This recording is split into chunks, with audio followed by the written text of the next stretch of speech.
నమస్తే అందరికీ. అందరూ బాగున్నారా? నేనైతే చాలా బాగున్నానండి. Welcome back to my channel Jamuna's corner. ఈరోజైతే ఆలు, టమాటా, వంకాయ కర్రీనైతే ప్రిపేర్ చేసేద్దాము. ఈ కాంబినేషన్లో కర్రీ ఎంతమందికి ఇష్టమో కమెంట్ సెక్షన్లో చెప్పండి. నాకైతే ఈ కాంబినేషన్లో కర్రీ అయితే చాలా ఇష్టము.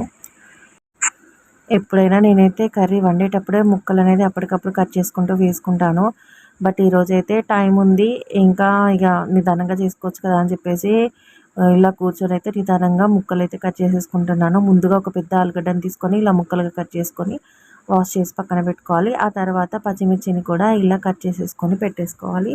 తర్వాత ఆనియన్ని కూడా కట్ చేసేసుకొని పక్కన పెట్టేసుకోవాలి. ఇప్పుడు వచ్చేసి మనకి టమాటాలని ఒక 3 టమాటాలను తీసుకొని ఇలా ముక్కలుగా కట్ చేసుకొని పొడవు ముక్కలుగా కట్ చేసుకొని పక్కన పెట్టేసుకొని, ఆ తర్వాత వంకాయ ముక్కల్ని కూడా కట్ చేసేసుకొని ఉప్పు నీళ్ళలో వేసేసుకుంటే సరిపోతుంది. ఇందాక నేను ఆలుగడ్డలు వేసిన వాటర్ని తీసేసి మళ్ళీ ఉప్పు వాటర్ని మళ్ళీ వేసుకున్నానండి. ఇప్పుడైతే కర్రీ ప్రాసెస్లోకి వెళ్ళిపోతే ముందుగా స్టవ్ ఆన్ చేసి బౌల్ పెట్టేసి ఆయిల్ వేసి ఆయిల్ హీట్ అయ్యాక ఆనియన్స్ ఇంకా పచ్చిమిర్చి వేసుకొని అవి మంచిగా వేయించుకోవాలి. నా వీడియోస్ కనుక నచ్చినట్టయితే కొంచెం లైక్ చేయండి, నా ఛానల్ని సబ్స్క్రైబ్ చేసుకోండి. మీరు ఇచ్చే ప్రతి ఒక్క లైక్ నాకు ఎంతో మోటివేషన్గా ఉంటుంది. ఫర్దర్గా నా వీడియోస్ వేరే వాళ్ళకి సజెషన్లోకి వెళ్ళేలా చేస్తుంది. సో ప్లీజ్ లైక్ చేయండి. ఇందాక పచ్చిమిర్చి వేసి అవి వేగాక వెల్లుల్లిని దంచి వేసాను. ఆ తర్వాత కరివేపాకును కూడా యాడ్ చేసి పసుపును కూడా యాడ్ చేసేసుకొని అవి మంచిగా వేగాక ఆలుగడ్డ ముక్కల్ని కూడా వేసేసుకొని మూత పెట్టి కొద్దిసేపు మగ్గించుకొని ఆ తర్వాత వంకాయ ముక్కల్ని కూడా యాడ్ చేసేసాను. కర్రీ ప్రాసెస్ దాదాపు చేసేది అందరిది ఒకే రకంగా ఉంటుంది. బట్ ఏంటనంటే హ్యాండ్ని బట్టి మనం వేసే టైమింగ్స్ని బట్టి కర్రీ టేస్ట్ అనేది చిన్న చిన్న చేంజెస్గా ఉంటుంది అంతే. అందరూ చేసే ప్రాసెస్ ఒకేలా ఉంటుందండి. ఆ తర్వాత టమాటా ముక్కల్ని కూడా వేసేసుకొని కాసేపు మగ్గించుకుంటే సరిపోతుంది. తర్వాత రుచికి సరిపడా కారాన్ని యాడ్ చేసేసుకోవాలి.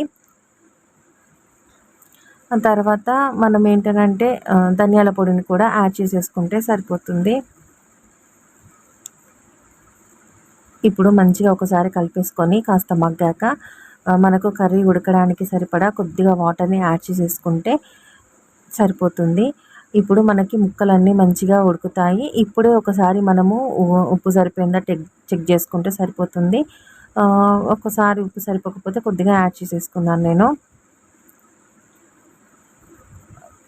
ఇలా కలిపేసుకొని మూత పెట్టేసుకొని మంచిగా ఉడికించుకోవాలి. అంతే అండి, టేస్టీ టేస్టీ ఆలు టమాటా వంకాయ కర్రీ అనేది రెడీ అయిపోయింది. లాస్ట్లో గరం మసాలాని యాడ్ చేసేసుకొని ఒకసారి కలిపేసుకొని ఒక 1 మినిట్ మూత పెట్టేసుకొని ఆ తర్వాత కొత్తిమీరని కూడా తుంచి వేసేసుకుంటే సరిపోతుంది. ఏదో వీడియోస్ కోసము మనము ఇట్లా నైఫ్తో కట్ చేయడం అట్లాంటివి చేస్తాం కదా అండి. ఇంట్లో అయితే రెగ్యులర్గా ఇలానే చేసేసుకుంటాం, చేతోడే తుంచి వేసేసుకుంటాము. ఇంతే అండి, టేస్టీ టేస్టీ ఆలు టమాటా వంకాయ కర్రీ రెడీ అయిపోయింది. మంచిగా దగ్గరికి ఉడికించుకుంటే సరిపోతుంది.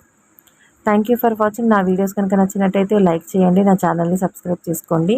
మరిన్ని వీడియోస్ కోసం బెల్ ఐకాన్ని ప్రెస్ చేసి ఆల్ అనే ఆప్షన్ని యాక్టివేట్ చేసుకోండి. Once again thank you for watching. Please do like, share, subscribe to my channel.